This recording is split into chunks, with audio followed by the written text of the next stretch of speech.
our responsibilities, our obligation was, you know, we come home from school, we do schoolwork, and we have a list of a workout, which might consist of, I mean, I'm talking 7, 8 years old, you know, 50 pull-ups, skipping rope for 5 minutes, 100 push-ups, just like, and those had to be done. And then we do our chores, and he would come home. Then we'd go to practice. We'd come home from practice. We'd work out again. So, you know, his system was primarily attack style, very offensive, aggressive, take people to deep water, just outworking people. And that was he had a never settle mentality, and it's really stuck with me my whole life. So it's interesting to me, the physical regimen that he focused on. So he said 50 pull-ups. You said jump rope.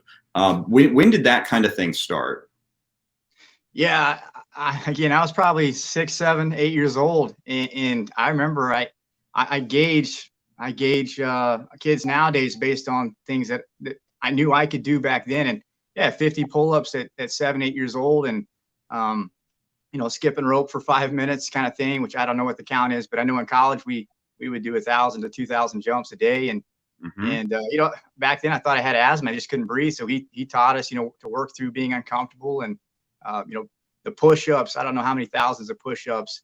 I like hearing Kerry Colat's his story, because I'm like, man, him and my dad would have got along pretty good. I'm nothing like Kerry Colat, but I think we grew up in the same kind of idea and philosophy. And so, yeah, pretty tough training regimen, but we loved it, you know, and he had ways to be creative. I mean, he used to take us out and run us on sandy roads for miles when we were 7, 8, 9 years old, me, of course. And to us, we were having fun because we were collecting toads and frogs and things. So he'd put us in front of the headlights, drive for miles, and we'd be running the sandy roads and developing our legs all the while. He's thinking, you know, we're winning state titles, and we're thinking, hey, let's catch some more frogs. So we had fun doing it too.